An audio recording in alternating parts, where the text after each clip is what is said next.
Assalamualaikum warahmatullahi wabarakatuh. Salam Om Swastiastu, Namo Buddhaya, Salam Kebajikan.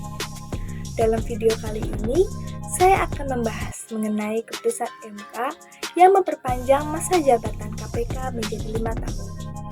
Selain itu, saya juga akan membahas bagaimana pendapat-pendapat dari berbagai pihak mengenai keputusan MK tersebut. Oleh karena itu, selamat menonton.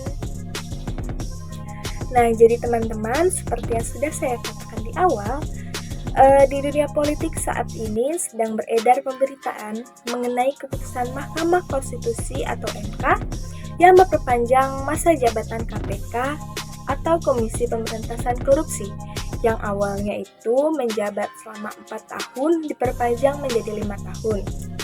Hal ini tentu sesuai dengan permohonan yang sebelumnya sudah diajukan oleh Wakil Ketua KPK yaitu Nurul Gufron. Dan keputusan ini sudah mulai diberlakukan di periode saat ini atau di masa pimpinan Firly Bahuri. Nah, tentunya pemberitaan ini menarik perhatian dari berbagai pihak ya. Salah satunya pakar hukum tata negara yaitu Bivitri Susanti. Beliau mengaku mencium keanehan dari keputusan MK tersebut karena dinilai materi gugatannya ini yang tidak urgen dan tidak ada kaitannya dengan isu konstitusional. Beliau juga mengatakan bahwa seharusnya putusan MK tersebut tidak diberlakukan untuk periode Firly Bahuri, karena jika diberlakukan sekarang maka berlaku juga asas retroaktif atau berlaku surut. Nah, jadi teman-teman, berlaku surut atau asas atau yang sering disebut asas retroaktif ini artinya itu pemberlakuan peraturan perundang-undangan yang lebih awal daripada pengundangannya. Yang pada hakikatnya itu pemberlakuan peraturan perundang-undangan ini mestinya berlaku pada saat pengundangan. Kalau dalam artian itu setiap norma yang terkandung dalam peraturan baik itu yang memerintahkan maupun yang melarang atau jenis lainnya sudah berlaku mulai dari saat peraturan tersebut disahkan atau diundangkan. Nah, selain Bivitri Susanti, ada juga nih pakar hukum tata negara lain yang berasal dari Universitas Andalas, yaitu Ferry Amsari. Jadi, Ferry Amsari ini pendapat dengan Bivitri. Ferry menduga bahwa keputusan MK ini erat kaitannya dengan nuansa politik jelang pemilu 2024, yang dimana KPK ini sedang berupaya untuk menyelidiki perkara dugaan korupsi Formula E yang melibatkan salah satu calon presiden. Jadi kalau misalkan nanti ada seleksi pimpinan KPK baru, takutnya masalah ini tidak dapat diselesaikan dengan baik. Nah, teman-teman, jadi ada beberapa pihak lain juga yang sebenarnya kontra dengan keputusan MK tersebut.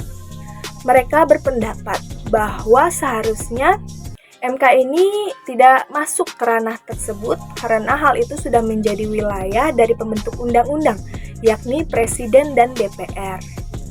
Bahkan dari Wakil Ketua Umum Partai Demokrat yaitu Beni Rahman menyebut MK ini telah menambah kewenangannya sendiri dengan memperpanjang masa jabatan pimpinan KPK. Dan Beni juga menilai alasan Mahkamah Konstitusi mengabulkan gugatan yang didasari oleh Undang-Undang Dasar 1945 ini kurang tepat. Karena Undang-Undang Dasar 1945 sama sekali tidak menentukan atau mengatur masa jabatan pimpinan KPK. Sementara MK sendiri mengatakan bahwa alasan keputusan itu diambil adalah untuk melindungi independensi KPK. Jadi pengaturan masa jabatan KPK yang berbeda dengan masa jabatan pimpinan atau lembaga independen, khususnya yang bersifat constitutional importance, telah melanggar prinsip keadilan, rasionalitas, dan bersifat diskriminasi.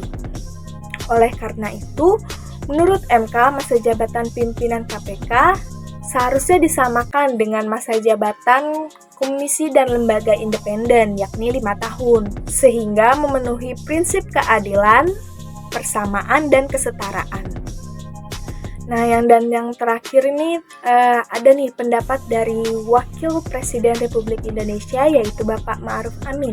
Beliau tidak pro, tidak juga kontra terhadap keputusan MK tersebut, melainkan menghormati keputusannya dan berharap dari perpanjangan masa jabatan pimpinan KPK supaya KPK ini dapat semakin mengefektifkan penanganan kasus korupsi ke depannya.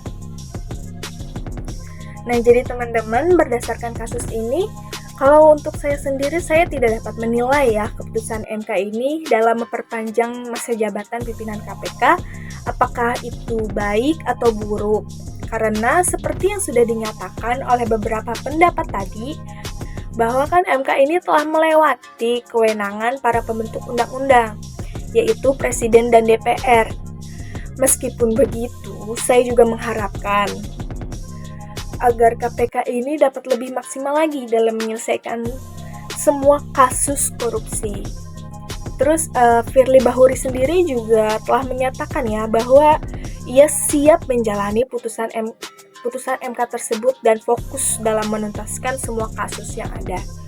Ya, doakan saja yang terbaik dan semoga beliau benar-benar membuktikan ucapannya. Oke teman-teman, sekian pembahasan kali ini. Tapi kira-kira gimana nih menurut teman-teman terhadap keputusan MK tersebut? Oke teman-teman, sekian video kali ini. Semoga teman-teman bisa menambah wawasan. Saya pamit undur diri. Wassalamualaikum warahmatullahi wabarakatuh.